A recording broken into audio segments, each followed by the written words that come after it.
주님께서 여러분과 함께 또한 사제의 영과 함께 루카가 전한 거룩한 복음입니다. 주님 영광 받으소서. 그때 예수님께서 모든 사람에게 말씀하셨다. 누구든지 내 뒤를 따라오려면 자신을 버리고 날마다 제 십자가를 지고 나를 따라야 한다. 정녕 자기 목숨을 구하려는 사람은 목숨을 잃을 것이고 나 때문에 자기 목숨을 잃는 그 사람은 목숨을 구할 것이다. 사람이 온 세상을 얻고도 자기 자신을 잃거나 해치게 되면 무슨 소용이 있느냐? 누구든지 나와 내 말을 부끄럽게 여기면 사람의 아들도 자기의 영광과 아버지와 거룩한 천사들의 영광에 쌓여 올 때에 그를 부끄럽게 여길 것이다. 주님의 말씀입니다. 그리스도님 찬미합니다. 평화를 빕니다. 평화를 빕니다. 잘 지내셨습니까? 이제 날씨도 시원해졌죠? 오늘 미사는 화요일 날 지내는 성 김대건 안드레아와 성 정화상 바오로와 동료 순교자들 대축일 미사를 경축 이동해서 오늘 지내게 됩니다. 그리고 오늘 축일을 맞이한 모든 분들 축하드립니다. 한국 교회는 세계에서 찾아볼 수 없는 독특한 방법으로 생겨나게 되었죠. 미국에서는 어떻습니까? 지금 이 서부 쪽 보면 선교사들 다니면서 도시를 세우고 그렇게 천주교가 전파되었는데 우리나라는 선교사들에 의해서가 아니라 독자적인 방법으로 그리스도교 신앙이 생겨났습니다. 처음 그리스도교는 학자들에 의해서 학문적으로 수용되었고 그 이후에 신앙으로 발전하게 된 것이죠. 성 정화상 바오로는 우리가 잘 알고 있는 정약용의 조카로서 사제가 없는 한국의 실질적인 천주교회의 지도자였습니다. 그의 노력으로 이제 중국 외국의 사제들이 들어왔으며 많은 시련과 노력 끝에 한국인으로서 첫 사제가 탄생하게 되는데 그분이 바로 성 김대건 안드레아 신부님인 것이죠. 하지만 성 김대건 안드레아 신부님은 1년도 한국에서 활동하지 못한 채 그렇게 열심히 노력하고 공부를 열심히 하고 그렇게 하셨는데 한국에 들어와서는 1년도 활동하지 못하고 붙잡혀서 이제 순교를 하시게 된 것이죠. 그리고 그와 함께 박해의 시기 동안 1만여 명이 순교하였다고 교회의 기록은 전하고 있습니다. 순교는 엄격히 말해서 세 가지 요소를 포함하는 개념입니다. 즉 실제로 죽음을 당해야 하고 그 죽음이 그리스도교 신앙과 진리를 증오하는 자에 의해서 초래되어야 하며 그 죽음을 그리스도교의 신앙과 진리를 옹호하기 위해서 자발적으로 받아들여야 된다는 것이죠. 그래서 순교란 것을 이렇게 보자면 지금 우리의 상관은 동떨어진 문제처럼 보입니다. 지금 우리에게는 종교 때문에 박해하는 사람들이 존재하지 않고 또 나 자신이 신앙으로 인해서 죽는다는 것을 생각하기 힘들기 때문이죠. 하지만 또 다르게 생각해 보면 우리 매일의 삶이 순교의 현장이 될 수 있음을 우리는 알 수가 있는 것이죠. 순교란 것은 바로 하느님을 증거하는 일이기 때문에 그렇습니다. 우리는 어떻게 하느님을 증거하겠습니까? 바로 예수님의 가르침을, 그 복음을 우리 일상의 삶 안에서 살아가는 것이죠. 예수님의 가르침을 일상에서 실현하는 것, 예수님을 우리의 삶 안에서 드러내 보이는 것이 쉬운 일이 아닌 것이죠.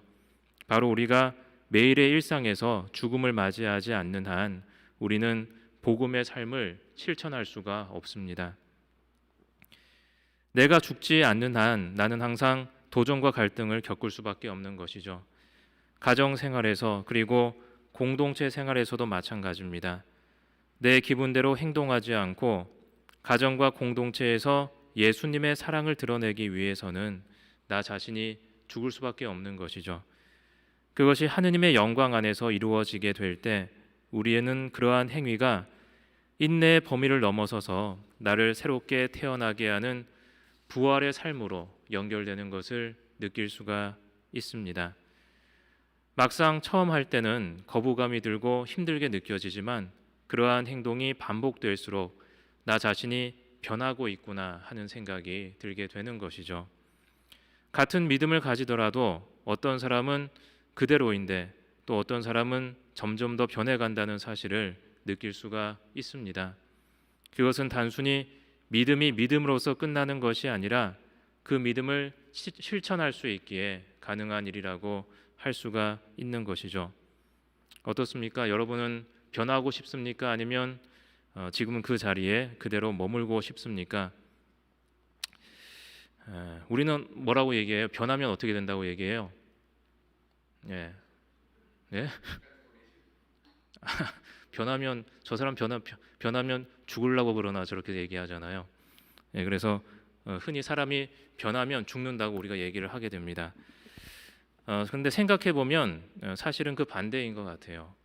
사람이 변하면 죽는 것이 아니라 사람이 죽을 수 있어야 변하기 때문입니다. 그런데 사람이 죽기가 얼마나 어렵습니까? 예, 우리가 죽는다고 얘기해도 쉽게 죽을 수가 없습니다. 예, 그래서 죽는 것이 참으로 어려운 일이죠. 그래서 우리가 십자가를 메고 가는 길의 끝에 뭐가 있습니까? 우리가 십자가를 메고 가는 그 길의 끝에는 바로 죽음이 있는 것이죠. 예수님의 십자가를 메고 같이 걸어가다 보면 그 끝에는 죽음이 있는 것입니다. 그래서 사실 우리는 죽기 위해서 십자가를 메고 걸어가는 것이죠. 우리는 모두 죽음을 거부하지만 결국 우리는 죽게 되어 있습니다. 그래서 우리의 믿음이란 것은 이 죽음에 관한 시각을 바꾸는 것입니다. 죽음이 우리에게 두려움과 공포가 되는 것이 아니라 죽음을 통해서 죽음이라는 과정을 통해서 부활로 새로운 생명으로 나아갈 수 있게 된다는 것을 우리가 믿음 안에서 배우게 되는 것이죠. 정녕 자기 목숨을 구하려는 사람은 목숨을 잃을 것이고 나 때문에 자기 목숨을 잃는 그 사람은 목숨을 구할 것이다 라고 예수님께서는 말씀을 하시는 것이죠. 글라라 성녀는 이렇게 이야기를 합니다. 이미 쓰러진 자를 누가 쓰러뜨릴 수 있으리요 라고 글라라 성녀는 이야기를 하는데 하느님 안에 쓰러진 자는 평화로 가득하게 된다는 것이죠. 그 평화로 쓰러진 자를 누가 그 평화를 깨뜨릴 수 있겠습니까? 우리는 다른 그 누구도 아닌 하느님에 의해서 쓰러진 자가 되어야 합니다. 열매가 떨어져 죽지 않으면 씨앗이 자라나지 않습니다. 우리 한국 교회는 그렇게 순교자들의 죽음으로 세워진 교회였던 것이죠. 지금 우리는 급박한 변화의 시기를 맞이하고 있습니다.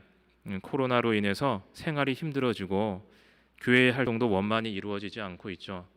오늘 토요일 날 우리 신자 수가 원래 이렇게 나오시는 건지 모르겠지만 이렇게 나오면 제가 딴 데로 옮겨가야 되고요. 제 천주교 망할 것 같아요. 예, 그래가지고 다른 직장을 구해야 되나 어찌해야 되나 지금 저도 이렇게 생각을 하고 있는데 이게 교회 활동도 원만히 이루어지지 않습니다. 순교의 시대에는 타인에 의해서 신앙이 금지당했지만 이제는 스스로가 신앙을 포기하지는 않는지 포기하는 그러한 시대가 되는 것 같아요. 순교의 시대에는 타인들로 인해서 자신의 신앙을 가지지 못했지만 지금은 이제 스스로가 신앙을 포기하는 그러한 시대가 되는 것이죠. 그래서 우리는 더욱더 이 순교의 의미에 대해서 생각해 볼 수밖에 없습니다. 오늘 대축일을 맞이해서 순교가 단지 다른 사람의 이야기가 아님을 명심했으면 좋겠습니다. 우리는 지금 이 시간에도 이 순간에도 순교로 초대받고 있음을 잊지 않는 그러한 하루 되시기 바랍니다.